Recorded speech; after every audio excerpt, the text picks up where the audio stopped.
So Meghan finally appeared after what seems like forever, receiving with Harry the NAACP President's Award. And you're about to see all the hidden clues that they revealed, both with their body language and with their words. Welcome back, my body language buddies. My name is Jesus Enrique Rosas. I'm the body language guy, and it would be great if you join us by just liking this video, subscribing, and hitting that bell. Let's get down to it. First impressions always matter a lot, and of course, the first thing you're gonna perceive is their general appearance.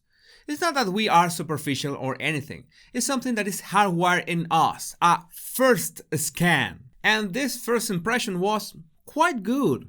Meghan's blue dress was a very good choice for the award, and it's a huge improvement over prior selections that did not go very well. Sadly, Meghan's first action was putting away the award as soon as she had it in her hands, like she did not care much about it. And no, that's something that you can't miss once you see it. It's like she wanted her hands empty so she could properly give her speech to the commoners. And by the way, why was Harry's face like he had a severe case of constipation? I know he doesn't show much joy lately, but I think he should eat more fiber. Anyway, Meghan's blue dress stands out for various reasons. First of all, it's closely related to the concept of royalty, and I guess that it fits if they are receiving the award as the Duke and Duchess of Sussex, which is a bit of a dissonance for an award for American people, and they insist on using the titles bestowed by the evil British royal family. If you can make sense of that, please let me know in the comments. It was interesting that the tone of her dress is the exact same blue tone of the background. I don't know if that was on purpose, but what I can tell you is that this is a way to slim down her figure. It happens when there's not much contrast with the background. That's why wearing black has always been ideal to get the same effect, especially at night, because it doesn't have much contrast in low lighting. At the same time, it's nice the way both dress lines point upwards in a progressive manner, like a rising line. Totally not inspired by ABBA, and balanced with Meghan's asymmetric hairstyle that really did very well to her face. I wonder, where have I seen that hairstyle before? Nope, can't remember. But yes, this is light years from previous appearances, especially the unsightly red dress. And no matter what you are doing, how you dress is important because it can even condition your own body language. Meghan looked really comfortable because there was no visible Markle mask or Markle claw. Hey, they weren't holding hands, which is really odd, and she was just grabbing his arm with her fingers relaxed. I think she's trying to regain the attitude and the poise that she had a while back when she was far more engaged in charities and initiatives. Which, by the way, made me notice the photo that they used in the background for the moment they were receiving the award. It was an obvious missed opportunity. They wanted to be portrayed as humanitarians by their service, by their efforts towards equality of opportunities in health and education, and you picture them like they are stepping down from a spaceship in a cheesy sci-fi flick? That made me think that Meghan vs. Predator could actually be a thing. And yes, Meghan is, as usual, breaking the fourth wall, staring right into the camera and straight into your soul. But well, the image that they are trying to project is exactly that, stepping down, like stepping down from royal duties, which Harry already tried to clear up with the word salad, that they were not stepping down, but stepping to one side, or whatever sounds like online salsa classes. My guess is that they wanted to project with that image that they were in a higher privileged position and they are stepping down to be more down to earth. And it has to do with part of their speech when Harry mentions that, I think it's safe to say that I come from a very different background than my incredible wife. This is the kind of verbal tactics that you use when you don't want to say something directly but instead wanting to be implied in the people's minds. If you think about it, I think it's safe to say that I come from a very different background than my incredible wife. He's not being explicit. He's expecting to that meaning to make sense in our minds. Using just a bit of logic, we can pinpoint what he truly wanted to say.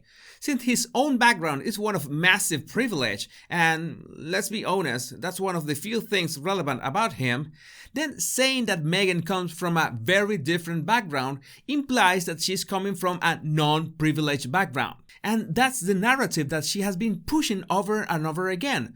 But we already know it's not true because she had opportunities that most Americans can only dream of. This is always a bad idea, to try to disguise your upbringing to make it seem that you come from a struggling household, just to create some kind of artificial empathy, because people already know the truth.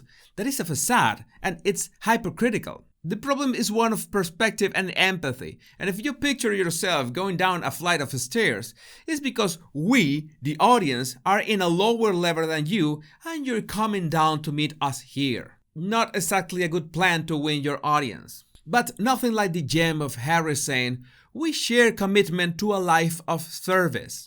I think Harry is beginning to experience presbyopia and he didn't read the teleprompter correctly. So what he really wanted to say is that we share commitment to a life being serviced. You know, the kind of service that helped them with the kids, or cooking, or making their beds. But anyone can make a mistake. No big deal.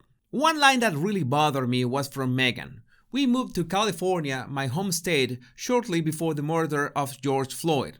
She's trying to connect two massively unrelated events in a way that somehow relates her to the audience. Again, like, I'm part of you, I'm half black, and just in case you forgot, here's my mom right beside me, and I'm going to put my hand over her shoulders like I own her.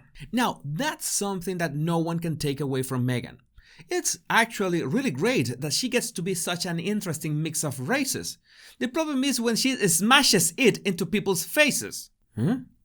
That could be a song. Either way, they are trying to work their image backwards. They are starting with flashy awards and recognition, and it's no wonder that many netizens are asking the uncomfortable question: what did they do to deserve this award? Then, it so happens that, in a circular fashion, they created this new award, Digital Civil Rights, and for this, they won the President's Award. It is absolutely not suspicious at all that the first winner of the Digital Civil Rights Award is an Archwell partner. What can I say? Maybe Dr. Safiya Noble deserves the award, but the circumstances do not look like the most transparent. It's like, since we still don't know if the Harkles are going to show up to the Oscars, they had to find a way to get their own award. And it's not like not being invited to the Academy Awards is a bad thing, since, well, their ratings have gone down faster than Harry's royal reputation. At least in terms of execution, they receiving the NAACP award went way better than most of their public appearances in the last 6 months. But the real question is always a matter of substance. What is the actual work that you're doing to get any kind of recognition? And that's a killer for any brand image or personal brand. Yes, 90% of success is showing up, but it's implied that you have to show up and roll up your sleeves, because it won't work otherwise. Let's see where do we go from here. If you want to refine your observation skills, all you have to do is download my 100 body language tips right in the description of this video. My name is Jesus Enrique Rosas, and it will always be a pleasure, my body language buddies. Much love and bliss.